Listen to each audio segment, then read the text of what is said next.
I can't afford it versus how can I afford it. आपको लगता होगा कि इन दोनों शब्दों में आखिरकार क्या ही फर्क है।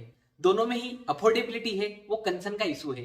बट बात करा जाए तो इन दोनों वाक्यों में बहुत ही ज्यादा फर्क है, क्योंकि जहां पर एक शब्द आपके दिमाग के ढक्कनों को बिल्कुल बंद कर देता है, वहीं दूसरा शब्द आपके दिमाग के ढक्कन खोलता है और सोचने पर मजबूर करता है कि आखिरकार आप इस चीज को कैसे अफोर्ड कर सकते हो। और यही डिफरेंस होता है रिच और पुअर के माइंडसेट में। सो हाय गाइस, मैं हूं कपिल सोंती। स्वागत है आपका मेरे चैनल पर, जहां पर आपको मिलता है इन्वेस्टमेंट, पर्सनल फाइनेंस और बिजनेस रिलेटेड कंटेंट, जिसका मेन फोकस है 1 मिलियन लोगों को फाइनेंशियल फ्रीडम अचीव करवाना। सो गाइस, आज की इस वीडियो में हम जो rich dad poor dad book है उसमें से कुछ इंपॉर्टेंट लेसन आपको देने की कोशिश करूंगा। तो चलिए बिना किसी देरी के आज के इस वीडियो को स्टार्ट करते हैं। तो इस बुक से जो पहला लेसन है वो है कि rich don't work for money. आपने आपके आसपास जितने भी पुअर और मिडिल क्लास लोगों को देखा होगा कि वो बस पैसों के लिए ही काम कराया जाता है, कि बस आज सैलरी मिल जाएगी, अगले महीने सैलरी मिल जाएगी। और लिटरली बहुत सारों का केस ऐसा है कि अगर उन्हें एक महीने की भी सैलरी नहीं मिली तो वो बैंकरप्ट हो जाएंगे। अब देखो यार, आपके मन में एक क्वेश्चन जरूर आएगा कि आखिरकार साला ऐसा क्यों होता है कि अमीर आदमी कभी पैसों के लिए काम नहीं करता है, वहीं जो पूरा आदमी वो पैसों के लिए काम क्यों करता है। तो देखो यार, इसके पीछे दो कारण है, एक है फियर और ग्रेड। फियर यानी कि आपको किसी ना किसी चीज का डर है। अगर आपके पास में पैसा नहीं है तो आपके पास में डर है कि हम जिंदा कैसे रहेंगे, सर्वाइव कैसे करेंगे। तो ये जो डर है ना, ये हमें मोटिवेट करता है कि भाई काम कर काम कर काम कर, और वो भी पैसे के लिए काम कर। और फिर जैसे ही हमारे पास पैसे आ जाते हैं ना, तो हमारे अंदर की ग्रीड आती है कि भाई तेरा भाई तो आईफोन ही लेगा, तेरा भाई तो छोटी चीज से बात ही नहीं करेगा, तेरा भाई तो स्मार्ट वॉच लेगा, तेरा भाई तो बड़े घर में रहेगा, बड़ी गाड़ी लेगा। मीन्स आप समझ रहे होंगे कि एक डर है जो कि हमें मोटिवेट करता है कि भाई पैसों के लिए काम कर, पैसों के लिए काम कर। और वहीं एक ग्रेड है जो कि जैसे ही पैसा आया कि भाई खर्च कर खर्च कर खर्च कर। और जितने भी ये पुअर और मिडिल क्लास लोग हैं ना, वो इसी तरह की रेट रेस में फंस जाते हैं कि पहले वो अर्न करते हैं, फिर उसको स्पेंड करते हैं, और फिर अर्न करते हैं, फिर स्पेंड करते हैं, फिर अर्न फिर स्पेंड। मतलब वो अपने लाइफ टाइम में कुछ भी ऐसा प्रोडक्टिव काम नहीं करते हैं जिससे कि पैसे उनके लिए काम करें, बल्कि वो बस अर्न स्पेंड बस इसी के चक्कर में पड़े रहते हैं। तो अब आपके मन में से क्वेश्चन आया कि भाई हाँ, तूने प्रॉब्लम बता दी, तूने रेट रेस बता दी, तो ये भी बता दे कि इसका सॉल्यूशन क्या है, क्योंकि हमें प्रॉब्लम से बात नहीं करनी, हमें सॉल्यूशन से मतलब है। तो देखो यार, आपको जो इमोशंस है ना, फियर और ग्रिड, इनके बारे में पहले अवेयर होना पड़ेगा कि कब ये साले ट्रिगर हो रहे हैं और कब ये बिल्कुल आपको मोटिवेट कर रहे हैं कि भाई काम कर काम कर काम कर, कैसे भी करके काम कर। क्योंकि ये दोनों इमोशंस ही आपके डिसीजन को बहुत ही ज्यादा इन्फ्लुएंस करेंगे। अगर मान लो आपके अंदर फियर है ही नहीं कि भाई मेरे पास इमरजेंसी फंड पड़ा है, कोई जरूरत नहीं काम करने की, तो आप सीधा आपका बॉस जिसकी मतलब आपको सुनना पसंद नहीं है उसके मुंह पर रेजिग्नेशन फेंक के आ जाओगे। और वहीं आपके अंदर ग्रीड ही नहीं है कि भाई मुझे नई गाड़ी नहीं लेनी, पुराने से काम धक रहा है, तो आपके पैसे खर्च नहीं होंगे।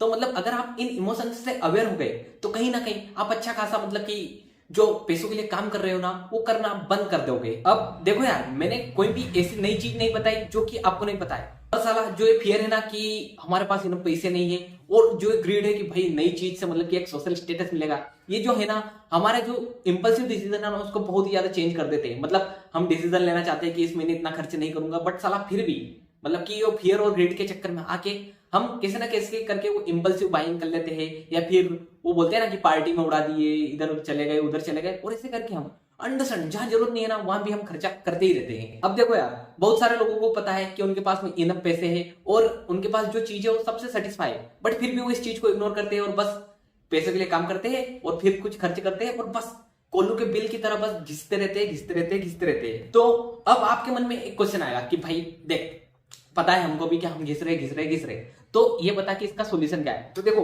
इसका जो सॉल्यूशन है ना, उसके लिए आपको चाहिए फाइनेंशियल एजुकेशन। क्योंकि अगर आपको पैसों के लिए एक अच्छा डिसीजन लेना है तो आपके पास में फाइनेंशियल एजुकेशन होना बहुत ही ज्यादा जरूरी है, वरना आप बस वही जो पुराने ढर्रे पर चल रहे हो ना, वैसे ही चलते रहोगे। और फाइनेंशियल एजुकेशन ही डिफाइन करेगी कि आप पैसों के लिए काम करोगे या फिर आप पैसों के लिए काम नहीं करोगे। और जो इस बुक में जो ऑथर है वो आपको भी इनकरेज करते हैं कि आप जो ये फाइनेंशियल एजुकेशन वाला है ना, ये रास्ता लो और खुद को फाइनेंशियल लिटरेट करो, और जो आपके पैसे है ना उनको आपके लिए काम पर लगाओ, ना कि आप पैसों के लिए बस काम करते रहो काम करते रहो काम करते रहो। तो अगर हम पहले पॉइंट को समराइज करें तो यहाँ पर पता चलता है कि जो भी लोग पैसों के लिए काम करते हैं उनके पीछे दो ही इमोशन होते हैं, एक है फियर कि हमारे पास में इनफ पैसा नहीं है, एक है ग्रिड कि हमारे पास में ये चीज चाहिए वो चीज चाहिए जो कि हमें मोटिवेट करेगी। तो अगर आपने इन दोनों पर काबू पा लिया तो आप पैसों के लिए काम नहीं करोगे, और पैसों के लिए काम नहीं करने के लिए आपके पास में फाइनेंशियल एजुकेशन होनी चाहिए। तो अब आपके मन में एक ही क्वेश्चन आएगा कि भाई आखिरकार हम फाइनेंशियल एजुकेशन कैसे लें। तो उसका जवाब है इस बुक के सेकंड लेसन में, कि व्हाई टीच फाइनेंशियल लिटरेसी। तो चलिए उसी के बारे में बात करते हैं। अब देखो यार, आप में से बहुत सारे लोग फाइनेंशियल एजुकेशन का मतलब यही समझते होंगे कि हम जितना ज्यादा पैसा बनाएंगे उतने ज्यादा हम फाइनेंशियली एजुकेटेड है। बट ये बिल्कुल भी गलत जवाब है, क्योंकि फाइनेंशियल लिटरेसी का मतलब ये है कि आप कितने पैसे कमाते हो वो जरूरी नहीं है, बल्कि आप कितने पैसे सेव कर पाते हो वो सबसे ज्यादा जरूरी है। तो यहां पर कहा जाता है कि कमाया वो जरूरी नहीं है, पर जो बचा है वो बहुत ही ज्यादा इंपॉर्टेंट है। और जो बचा है वो आपकी कितनी जनरेशन के पास में पास ऑन हुआ है वो और भी ज्यादा जरूरी है। क्योंकि कभी कभी ऐसा होता है कि हाँ भाई हमने आज पैसे बचा लिए और अगले महीने जाके हमने, मतलब आप समझ गए होंगे कि खर्च कर दिए। तो ये बिल्कुल भी एक अच्छा डिसीजन नहीं है और बिल्कुल भी एक रेशनल डिसीजन नहीं है। अब बात करें हम अगर फाइनेंशियल एजुकेशन की, तो उसमें जो पहला पॉइंट है वो है कि आपको असेट और लायबिलिटी के बारे में समझना होगा। देखो यार, अब आप में से बहुत सारे बोलेंगे कि भाई हम तो कॉमर्शियल बैकग्राउंड से नहीं है, तो असेट और लायबिलिटी कैसे समझे। तो अगर बात करें हम असेट की, तो असेट वो चीज है जो कि आपकी जेब में पैसा लाती है, और लायबिलिटी वो चीज है जो कि आपकी जेब से पैसा निकाल के ले जाती है। आप में से बहुत सारे लोगों को लगता है कि आपकी जो कार है वो आपके लिए एसेट है, या फिर आपकी बाइक आपके लिए एसेट है, बट दरअसल में वो आपके लिए लायबिलिटी है। पहले तो उसकी आपको किस्तें हर महीने चुकानी पड़ती है, मतलब आपकी जेब से पैसा लगे। फिर आपको पेट्रोल, रिपेयर्स एंड मेंटेनेंस आदि खर्चे करने पड़ते हैं, जिससे कि हर महीने वो एक चलने लायक कंडीशन में रहे। तो आई होप आप समझ गए होंगे कि जिसको आप असेट समझ रहे हो वो आपकी असेट बिल्कुल भी नहीं है। हो सकता है कि आपको लगता है कि आपका जो मोबाइल है वो आपके लिए असेट है, तो ऐसा भी नहीं है, क्योंकि उसका रिचार्ज, उसमें भी अगर कुछ खराब हो जाता है तो उसको सुधारना, ये खर्चे जेब से पैसे निकालते हैं। ऐसा नहीं कि आपका मोबाइल आपके लिए पैसे कमा रहा है। मैं अगर यूट्यूब पे वीडियो डाल रहा हूं और मान लो यहाँ से इनकम आती है, तो मेरा मोबाइल मेरे लिए असेट हो जाता है, बट दरअसल में अभी तो मेरे लिए भी मेरा मोबाइल एक लायबिलिटी ही है। तो अगर आपको पैसों को आपके लिए काम करवाना है तो आपको असेट्स खरीदनी होगी, ना कि लायबिलिटीज। देखो, जितने भी रिच लोग हैं ना वो हमेशा असेट से ही बिल्ड करने पर फोकस करते हैं। आप मुकेश अंबानी, टाटा, बिरला, किसी को भी देख लो, उनके पास में असेट्स बहुत ही ज्यादा है। और वहीं जो पुअर और मिडिल क्लास है ना, वो जितनी भी अपनी इनकम आती है ना उसको एक्सपेंस करके बस लायबिलिटी ही खरीदते हैं। अगर कोई पुअर और मिडिल क्लास का है तो वो दिखाने के लिए आईफोन ले लेगा, ठीक है, उसको छोटा मोबाइल चाहिए ही नहीं, और कार ले लेगा। फिर उसके पास में थोड़ी सी इनकम बढ़ेगी तो मर्सिडीज, और मतलब बड़ी से बड़ी चीज लेगा। मतलब वो हमेशा दिखावे की दुनिया में रहेगा कि इससे मेरा एक स्टेटस डेवलप होगा। बट मैं आपको इस बुक से हटकर मैन इन कार पैराडॉक्स के बारे में बताता हूं, जो कि साइकोलॉजी ऑफ मनी में है, कि अगर हम किसी भी चीज को अगर खरीद रहे हैं और ये सोच रहे हैं कि उससे हमारी रिस्पेक्ट बढ़ेगी, तो दरअसल में लोग हमारी रिस्पेक्ट नहीं करेंगे। बस वो ये बोलेंगे कि वाओ कितनी अच्छी कार है, वो ये नहीं बोलेंगे कि वाओ इसके अंदर चलाने वाला ड्राइवर है, या फिर इसके अंदर चलाने वाला की कितनी किस्तें बाकी है। तो आई होप आप समझ गए होंगे कि फालतू के चक्कर छोड़ दो कि बस लोगों को दिखाना है, लोगों को मतलब इंप्रेस करना है, या फिर बस मतलब आप समझ रहे होंगे टसन मारना है। तो उसके लिए बस अपने पैसों को खर्च मत करो, बल्कि कुछ छोटी से छोटी लेके असेट बिल्ड करो। मान लो आपके पास में ज्यादा इनकम नहीं है, तो आपने स्टॉक्स ही खरीद लिए और डिविडेंड वाले स्टॉक्स खरीद लिए, तो वो खुद ही आपके लिए थोड़ी थोड़ी इनकम जनरेट कर देंगे।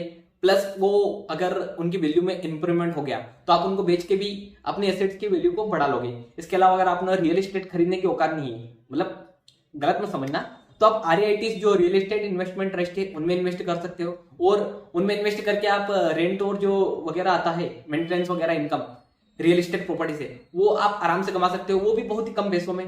तो आई होप आप समझ रहे होंगे कि असेट बढ़ाने के बहुत सारे कॉलम है। ऐसा नहीं कि मेरे पास 1 करोड़, 5 करोड़, 10 लाख, 20 लाख रुपए आएंगे तभी जाके मैं असेट क्रिएट करूंगा। आप छोटे से छोटे अमाउंट से एक अपने लिए असेट क्रिएट कर सकते हो। देखो यार, मेरे हिसाब से असेट और लायबिलिटी के ऊपर तो बहुत ही ज्यादा बात हो गई। आई होप आप बहुत ही अच्छे से समझ गए होंगे कि हमें असेट खरीदनी है और लायबिलिटी को जितना कहे उनको ब्लू टिक नो रिप्लाई करना है। अब जो फाइनेंशियल लिटरेसी में सेकंड पार्ट है वो आता है, हमें हमारे जो कैश फ्लो है ना उसको इंप्रूव करना है, कि जो हमारा केस कहां से आ रहा है ना वही डिफाइन करेगा कि हम असल में रिच बनेंगे या फिर हम पुअर और मिडिल क्लास ही रहेंगे। जो अमीर लोग हैं ना उनका केस फ्लो ऐसा रहता है, असेट से इनकम आई, इनकम से उनकी लायबिलिटीज थोड़ी बहुत चुक गई और उससे उन्होंने काम किया और फिर से असेट डेवलप कर ली। वही जो पुअर और मिडिल क्लास का केस फ्लो है ना वो ऐसा रहेगा कि इनकम आई एक्सपेंस कर दी, इनकम आई एक्सपेंस कर दी और लायबिलिटी चुका दी। मतलब वो कभी भी जो असेट है ना वो बढ़ाएंगे ही नहीं। और बहुत सारे लोग अब ये बोलेंगे कि भाई मेरे पास तो असेट है, बट अगर उनके पास में कोई एक असेट है, उनके पास में एक रियल एस्टेट की प्रॉपर्टी है, तो उससे अगर रेंट वगैरह कुछ आ रहा है ना तो क्या करेंगे पता है, वो जो रेंट आएगा ना तो उसको ऐसी जगह में खर्च कर देंगे कि जहां से बस लायबिलिटी खरीदी कि भाई मेरे पास 40,000 रुपए महीने का रेंट आ रहा है, क्यों ना एक नई गाड़ी उठा ली जाए, क्यों ना नई एक पल्सर उठा ली जाए। तो मतलब आई होप आप समझ रहे होंगे कि अगर आपने कैश फ्लो को सही से मैनेज नहीं किया तो चाहे आप कितना ही पैसा कमा लो, मतलब आपके पास में मान लो बहुत सारे एसेट्स है, फिर भी आप जीरो पर आ सकते हो। लाइक अनिल अंबानी का केस ऐसा ही है कि उनके पास में बहुत ही ज्यादा कंपनियां थी, पर उन्होंने उसके सही से कैश फ्लो को मैनेज नहीं किया और हर एक जगह पर घुसने की कोशिश करी। और पता है आपको आखिर में क्या हुआ? क्योंकि देखो ना यार, जो कैश फ्लो है ना, वही आपकी जो वेल्थ है ना, उसको डिफाइन करता है। अब आप में से बहुत सारे बोलेंगे कि भाई वेल्थ क्या है, वो भी बता दे। तो देखो यार, आप कितने दिन तक सर्वाइव कर सकते हो बिना कुछ काम किए, वही है वेल्थ। मान लो आपके बैंक अकाउंट में 2000 रुपए है और आपकी हर दिन की एक्सपेंस है 200 रुपए, तो आप 10 दिन आराम से सर्वाइव कर दोगे अगर आपके पास में कुछ भी इनकम नहीं आती है। तो आई होप आप समझ गए होंगे कि वेल्थ क्या है।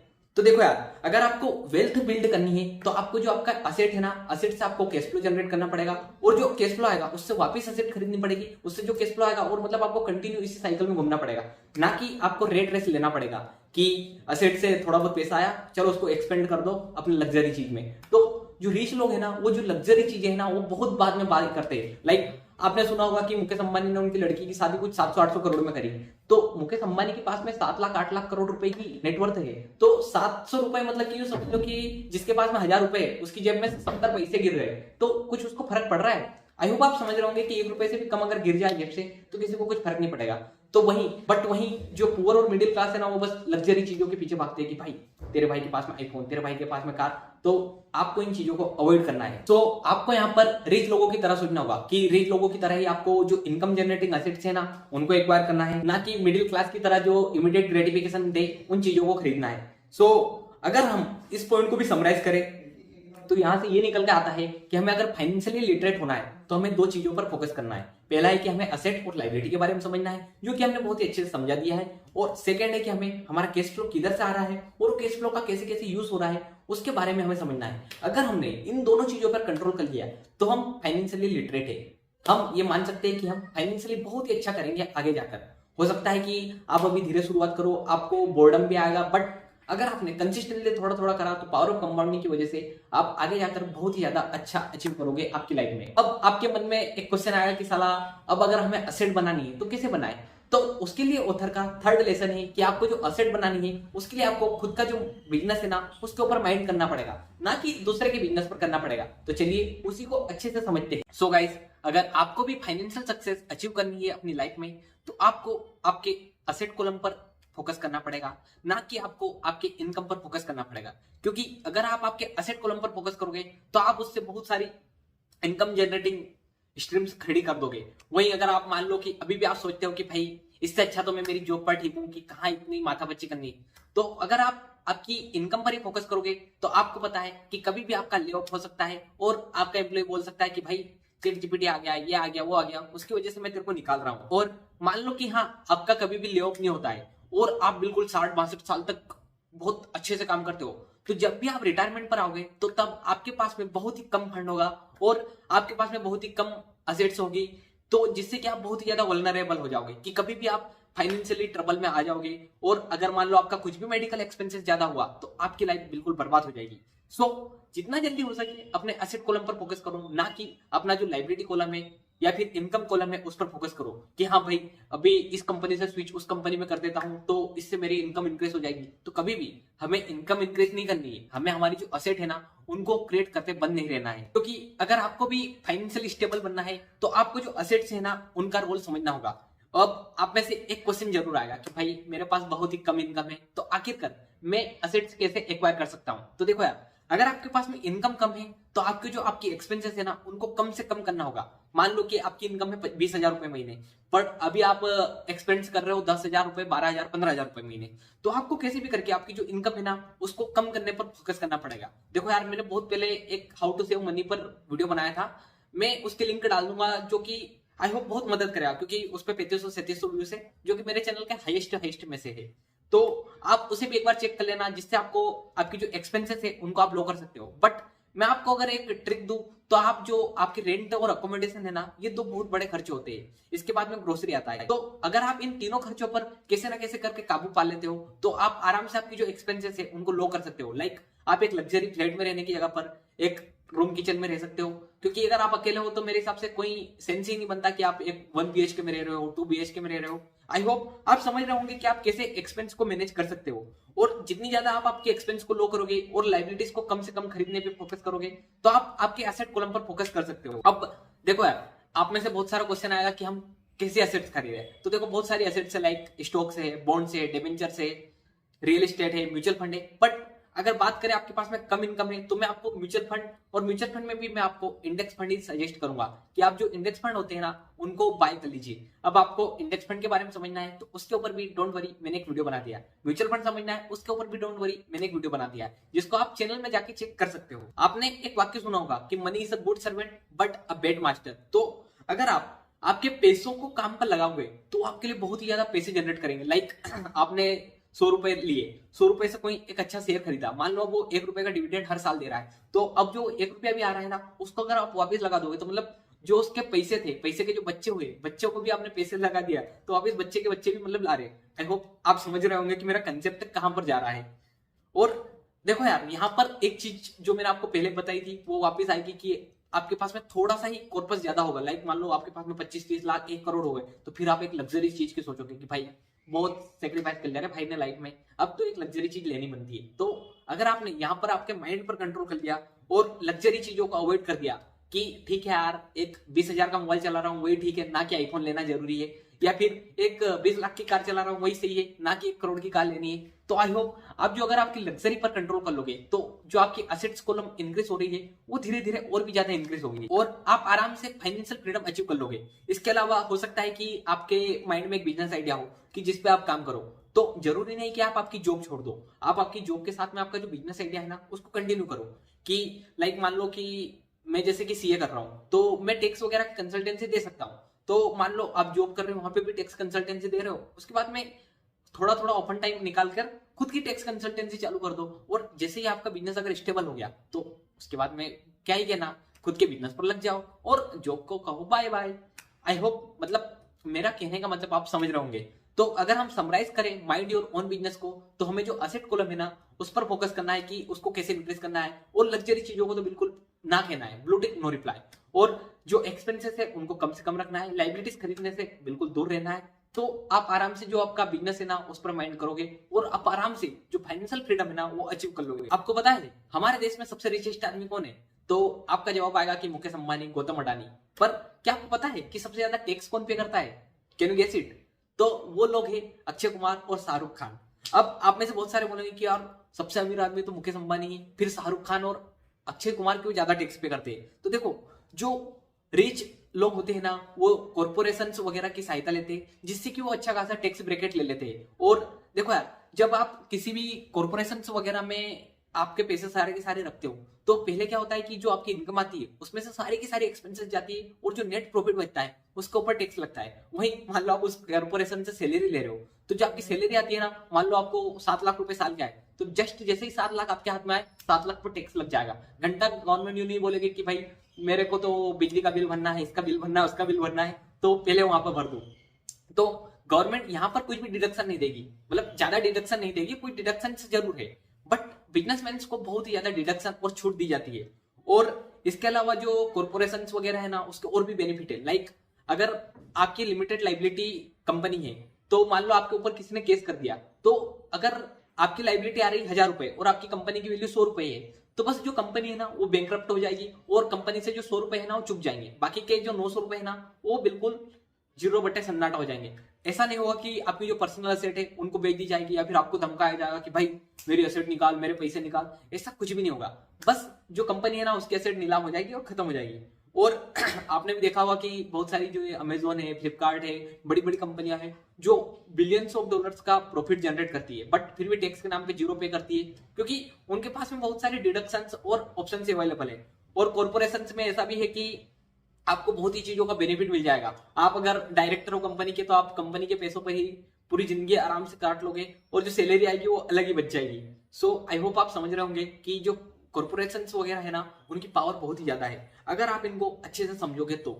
सो गाइज मेरे हिसाब से ये वीडियो बहुत ही ज्यादा बड़ा हो गया है, तो अगर अगर आप आगे के लेसन्स देखना चाहते हो इसी बुक्स के, तो उसका सेकंड पार्ट मैंने बनाया है, मतलब अभी बना रहा हूँ। तो गाइस अगर हम समराइज करें तो हमने अभी तक 4 टॉपिक के बारे में बात करी है। पहला है कि rich don't work for money, instead उनके लिए उनका पैसा काम करता है, कि रिच ने कोई एसेट खरीद ली जिससे कि उसके पास में पैसा आ गया और पैसा काम कर रहा है। सेकंड लेसन था कि हमें जो फाइनेंशियल लिटरेसी है ना उसको अचीव करना है, कि हमें एसेट्स पर फोकस करना है, कैश फ्लो पर फोकस करना है। और थर्ड लेसन जो इस बुक का था वो था कि माइंड योर ओन बिजनेस करना है, कि आपको खुद का एसेट कॉलम बढ़ाना है, ना कि दूसरे के एसेट कॉलम पर काम करना है। और लास्ट में हमने टैक्सेस और टैक्सेस से कैसे बचाया जाता है, उसके लिए हम कॉर्पोरेशन खोल सकते हैं, उसके बारे में बात किया। सो गाइस आपको ये बहुत ज्यादा रिपीटेटिव लग रहा है, अगर आपको रिपीटेटिव लग रहा है तो लगने दो, क्योंकि तभी तो आपके दिमाग में घुसेगा कि आखिरकार मुझे क्या करना है। सो गाइस ये वीडियो यहीं पर एंड होता है। अगर आपको वीडियो पसंद आया तो वीडियो को लाइक करना, चैनल को सब्सक्राइब करना और साथ ही एक प्यारी कमेंट कर जरूर करना।